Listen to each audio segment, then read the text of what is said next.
بسم الله الرحمن الرحيم. ازيكم يا حبايبي يا قطشي، عاملين ايه؟ تعالوا بقى نشوف مع بعض المشتريات اللي احنا جبناها النهارده. واحده كتبت لي في التعليق قالت لي هو ايه ربع مش عارفه ايه اللي انت جايباه وايه كذا وايه كذا، هو انت بتاكلي عصافير؟ لا والله مش باكل عصافير، باكل بني ادمين اهو. انا بصي هقول لك بقى الحاجات اللي انا جبتها والميزانيات اللي انت بتقولي لي. في ناس بيمشوا باقل من الميزانيات اللي احنا بنعملها، على فكره كل تعليق بيجي لي بيمشي الحمد لله بالميزانيه اللي انا بعملها لكم. الحمد والشكر ليك يا رب. وعلى فكره بتفرق معاهم كتير كتير كتير. انت ظروفك بقى 5000 10000 100000، كلنا بناكل نفس الاكل وكلنا مستمتعين بحياتنا. بصي بقى يا ستي، انا جبت لكم النهارده الحاجات وجبت لك كمان الريسيت بتاع اللحمه عشان تصدقي ان في ناس بتعمل الميزانيه بالرقم ده. للاسف والله معلش، انا مش يعني هو بس ايه، قلت بس اقول لكم كده في الاول المقدمه دي عشان في ناس مش مقتنعه بالحاجات اللي احنا بنشتريها. اقسم بالله في ناس عايشين باقل من الحاجات اللي احنا بنشتريها.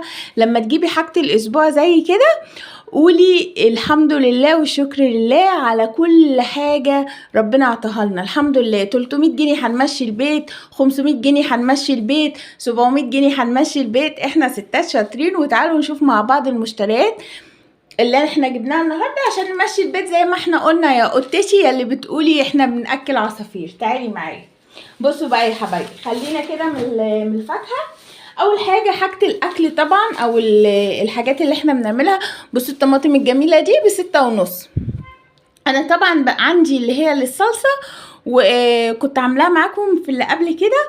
وجبت دي طبعا دي جامده وجميله، دي 1.5 كيلو ب10، فجبت 3 كيلو. ال3 كيلو طبعا بينفعونا، وعشان كده انا بحب الطماطم في البيت. خلاص يبقى كده اول حاجه عندنا جبنا ال3 كيلو. وما تنسيش بقى اللايك والاشتراك في القناه يا قطتي، عشان ان شاء الله باذن الله هتستفادي من الميزانيات والحاجات اللي بعملها. لو عجبك الفيديو يا ستي حطي اللايك، لو ما عجبكيش خلاص كانك ما شفتيش حاجه. تعالوا بقى معايا بصوا بقى، انا لقيت ربع الفلفل بجنيه فجبت نص كيلو. حتى الراجل قال لي دول ب3 جنيه، والله دول نص وشويه. انتوا عارفين انا بحب الفلفل دايما في البيت عشان خاطر بعمل بيه حاجات كتيره. فجبت النص كيلو ده ب3 جنيه. خلاص هو مش نص كيلو، هو كيلو الا ربع، فالراجل قال لي خلاص ب3 جنيه. طبعا بينفع في المسقعه والحاجات الجميله بتاعتنا. تعالوا برضو بمناسبه المسقعه جبت كيلو من البدنجان الجميل ده، لقيته ب5 جنيه فجبت كيلو. خلاص الكيلو البدنجان ده هعمله برضو يوم مسقعه مع الفلفل ده، بس مسقعه باللحمه المفرومه، لان زي ما قلت لكم الموضوع ده يعني صينيه المسقعه الكبيره دي ممكن تقعد معايا يومين، عشان خاطر ايه ندبر ونوفر من ايه من المصروف بتاعنا. طيب جبت ايه تاني هقولك بقى. طبعا انا عندي بطاطس وعندي كل الحاجات اللي كنت شاريها معكم قبل كده، حطاهم في التلاجة من الاسبوع اللي فات. والله فات بطاطس وفات بدنجان، انا زودت كيلو واحد بس عشان انا عندي كام وحدة بدنجان، وكان عندي فلفل وكان في طماطم، بس انا زودت طبعا كل اسبوع بزود عشان خاطر ايه. وهنا بقى بصوا السمك ده لقيته ب40 جنيه. انا هفضيه، انا والله حابسه القطط عشان افضي السمك قدامكم. بصوا ده لقيته ب40 جنيه. بصوا حبايبي هي الاسعار بصراحه بتختلف من حته لحته تانية. يعني ممكن انا عندي السمك هنا يا ستي ساعات بلاقيه ب80 وكده، ده كده ب40 جنيه. خلاص جبت كيلو وربع ب50 جنيه. ده هينفعنا ان شاء الله باذن الله. هقصقصه واعمله مقلي كده بالصلصه بالفلفل، او ممكن اعمل اشوي واعمل جنبه سلطه. المهم انا لسه ما قررتش، انا جبته مع الحاجات وقلت ايه هبقى اقرر بقى في البيت ان شاء الله باذن الله. وكمان تعالوا بقى نشوف بقى اللحوم بقى والحاجات. انا جبت ايه بصوا، والله كل حاجه انا حطاها هنا. بصوا اهو جبت نص ليمون ب5 جنيه. بصوا حتى اللحمه ده لقيت على السفره كده ب5 جنيه. خلاص طيب تعالوا بقى نشوف اللحوم عشان خاطر ايه نحطها هنا عشان بهدلت لي الدنيا. بصي يا ستي، اول حاجه جبت ربع لحمه شرايح. خلاص ده ربع لحمه شرايح ماشي. تاني حاجه جبتها ربع كبده. الربع الكبده هقول لكم الاسعار دلوقتي هما كلهم. وبعدين جبت ربع لحمه مكعبات، طبعا كل واحده من دي هنقسمها على نصين. وجبت كمان ربع مفروم اللي هينفعني في المسقعه وهينفعني في حاجات تانية هقول لكم عليها. يبقى كده احنا جبنا ايه وايه وايه؟ جبنا ربع كبده، ربع مفروم، ربع لحمه شرايح اللي هي للشوي، وربع ايه؟ ربع كبده، ربع لحمه شرايح، ربع مكعبات عشان اطبخ عليه. يبقى كده يا قطتي بقى يا اللي قلتيلي على الاربع. بصي بقى هقولك بقى، الربع ده هنمشي بيه يوم، والربع ده هنمشي بيه يوم، والربع ده هنمشي بيه يوم، والربع ده يبقى احنا كده في الاسبوع هناكل 4 مرات من اللحوم ومره سمك، يبقى كده 5. يتبقى لي يومين في الاسبوع، اليومين دول هعملهم ايه بقى؟ هعملهم عدس على رز، هعملهم مكرونه وبيض، ما احنا مش كل يوم هناكل لحمه وفراخ. الاسعار اهي بصوا، انا هوريكم، مش عارفه هتظهر عندكم ولا لا.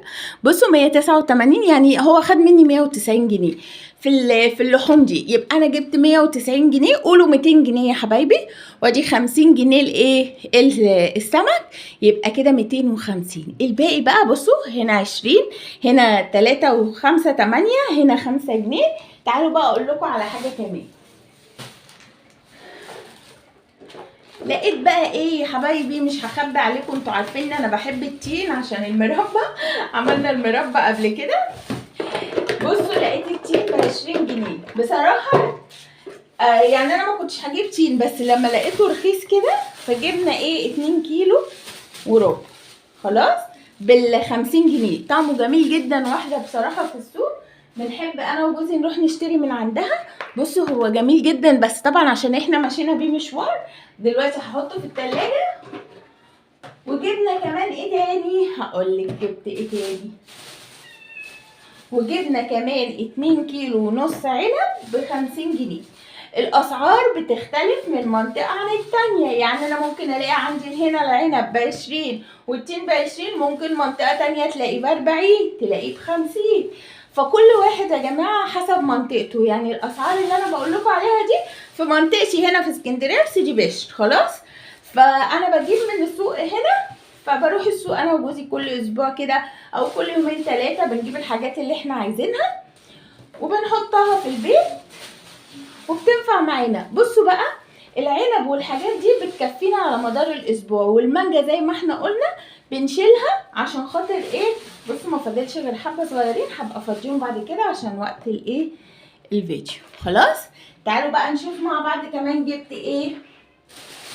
بصوا بقى يا حبايبي، جبت كمان مانجا ب25 جنيه. الولاد بقى قالوا لي يا ماما احنا مش عايزين بقى نعمل مانجا عصير، اعمل لنا هات لنا بقى مانجا للاكل. فلقيت دي ب25 جنيه جميله جدا، قمت جايبه برده 2 كيلو، خلاص. بس بالحقيقه اللي دفع ثمن التين هو جوزي بصراحه، فدول خارج نطاق الفلوس اللي كانت معايا.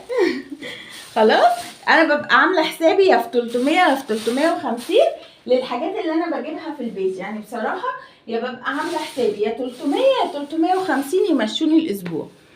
خلاص طيب في ايه تاني بقى جبتيه يا سوسو؟ هقول لكم. طبعا كل ده العيال بقى بالليل ايه بيحبوا بقى وهم قاعدين ياكلوا اللب والفشار.